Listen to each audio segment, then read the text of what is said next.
Hello guys, it's me again, Krang TV, at sa video ng ito pag-uusapan natin ang isa na namang nakakapanabik na story sa ating paboritong manga at anime series na Boruto, Naruto Next Generation.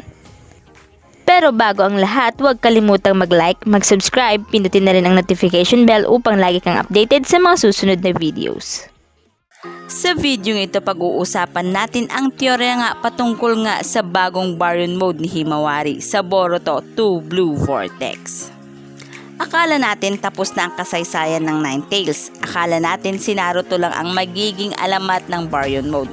Pero, paano kung may isa pang Uzumaki na mas bata, mas sariwa ang lakas at mas handang magsakripisyo kaysa sa sinuman? Ano ang kwento ni Himawari Uzumaki at kung paano siya posible maging bagong tagapagdala ng pinakamapanganib na teknik sa buong Naruto Boruto universe, ang Baryon mode? Pero ano nga ba ang Baryon mode?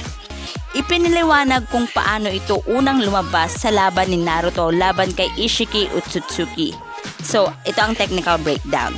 Pinagsama-sama ang chakra ng user at ng tail beast sa paraang irreversible.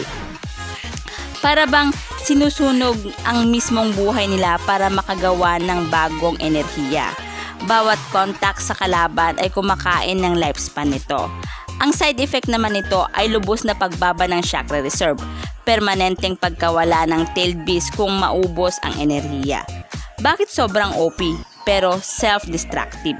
So, paano napunta si Kurama kay Himawari? Una, ang rebirth theory. Pagkatapos ng sakripisyo ni Naruto, posibleng si Kurama ay na-reset o muling isinilang. Kapag nag-reincarnate ang tail beast, naghahanap sila ng malapit na host na may compatible chakra. Si Himawari, purong dugo ng Uzumaki plus Hyuga equals Byakugan. Perfect vessel. Pangalawa, the hidden transfer theory. Posibleng bago pa mamatay si Naruto sa Baryon mode, inilipat ni Kurama ang isang piraso ng chakra niya kay Himawari nang hindi nalalaman ng lahat. Ito ang magpapaliwanag kung bakit kahit bata pa siya ay sobrang taas na ng chakra reserve niya. Pangatlo, symbolic parallels. Sa kasaysayan ng Naruto, ang Nine Tails ay palaging nasa central figure ng era. Mito Uzumaki, Kushina Uzumaki, Naruto Uzumaki at ngayon si Himawari Uzumaki. Mga ebidensya na may potensyal si Hima para sa Baryon mode. Number 1. Childhood feats na lampas pa sa normal. Hindi lang simpleng cute na bata si Himawari. Mula pagkabata, ipinakita na niya ang kakaibang lakas na halos out of nowhere. Incident ng plushie. Nung masira yung paborito nga niyang plushie, isang suntok lang niya na knockout na niya si Naruto at pati si Kurama sa loob niya. Imagine mo yon, yung pinakamalakas na ninja sa buong mundo bagsak sa suntok ng isang 5 years old. Kung may Olympics sa knockout speedrun, gold medal agad itong si Himawari. At hindi lang basta lakas yun precise, ang chakra control niya ay para mapahinto si Naruto at si Kurama ng sabay. Number 2, natural chakra reserve ng lahi ng Uzumaki. Ang Uzumaki clan ay parang power bank na hindi nauubos. Si Mito Uzumaki, unang Nine Tails host. Si Kushina Uzumaki, napakabilis mag-seal ng kalaban. At si Naruto, literal na nagpatakbo ng buong digmaan gamit lang ang chakra niya. Si Himawari, being part of this bloodline, ay parang bagong modelo ng power bank. Mas maliit pero mas malakas ang kapasidad. Parang iPhone charger na times 10 na mas mabilis kaysa sa original. Number 3, Hyuga Precision at Byakugan Advantage. Hyuga, master sa chakra control. Byakugan, makita ang bawat chakra point ng kalaban. Kapag pinagsama mo ito sa lakas ng Uzumaki, para lang may nuclear reactor na mayroong sniper aim. Kung sakaling mag-Baryon mode siya, baka kaya niyang i-activate ng mas matagal at mas kontrolado kaysa kay Naruto noon. At least siya, baka may oras pang uminom ng tubig habang naka-Baryon mode. Si Naruto kasi parang one time big time lang. So number 4, hidden training theory. Kahit wala tayong full training montage kay Himawari, may posibilidad na tinuruan siya ng basic chakra control techniques ni Hinata o ni Hanabi.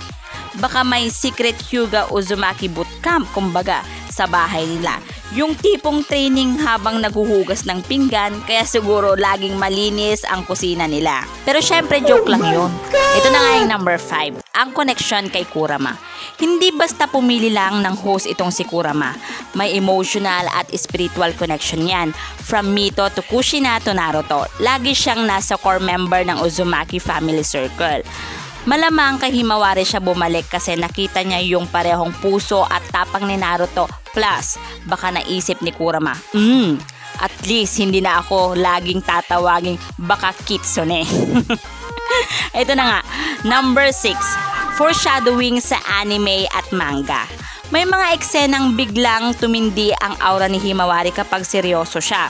Sa manga panels, pansinin kung paano nga laging binibigyan siya ng author ng mysterious stare. Alam mo yung parang, uy, may tinatago to, look, ganon. Parang kaklase mong tahimik pero sa group project, siya pala ang may pinakamagandang sagot or pinakamagaling na sagot. Number 7, thematic symbolism. Ang kapangyarihan na ipapasa sa susunod na henerasyon. Pagdating kay Naruto, 9 tails as a curse turned into blessing. Kay Himawari, 9 tails bilang tunay na kaalyado mula umpisa. Mas malinis na legacy, mas hopeful na message at syempre, mas cute but deadly aesthetic. Number 8, potential emotional catalyst. Protektahan si Boruto, ibalik ang ama, tapusin ang cycle ng paghihiganti ng Otsutsuki. Kapag nag-trigger ang emotion niya, baka makita natin yung epic awakening scene. Pero syempre, sana may warning si Kurama. Hima, wag ka munang magbabaryon mode ha, habang nag-aalmusal pa tayo. Just kidding aside. Ito nga, ang posibleng anyo ng bagong baryon mode. Number 1, enhanced version. Dahil reborn si Kurama, posible na mas malakas at mas kontrolado na siya kaysa dati. Pwedeng mag-evolve ang itsura ni Himawari sa Baryon mode. Baka may Byakugan glow na parang LED light sa mata. Imagine mo, kalaban mo si Himawari, tapos biglang kumislap ang mata. Parang may flashlight ka sa mukha habang kinakabahan ka na. Number 2, Byakugan Enhanced Combat. Byakugan plus Baryon Mode Speed, literal na nakikita ka na tapos suntok agad. Baka magkaroon ng ultra precise strike na parang Hyuga Gentle Fist, pero bawat tama kumakain ng buhay ng kalaban. Kung Gentle Fist noon parang patikim lang, ito ang Gentle Fist may kasamang libreng kabaong na. Number 3, Yin Yang Kurama Mode.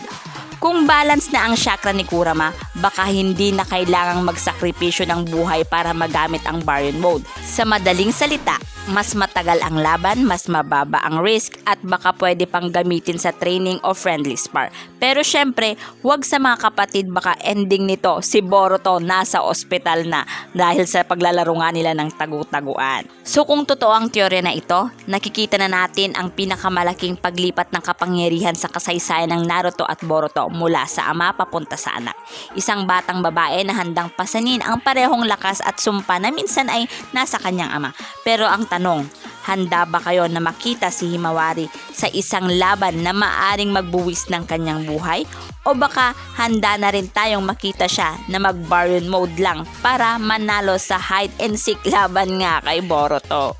So yan nga guys, ang teorya nga patungkol nga sa sinasabi ngang Baryon mode nga ni Himawari. So dito na nga nagtatapos ang video ito. Any comment and suggestion, just comment down below. Thank you!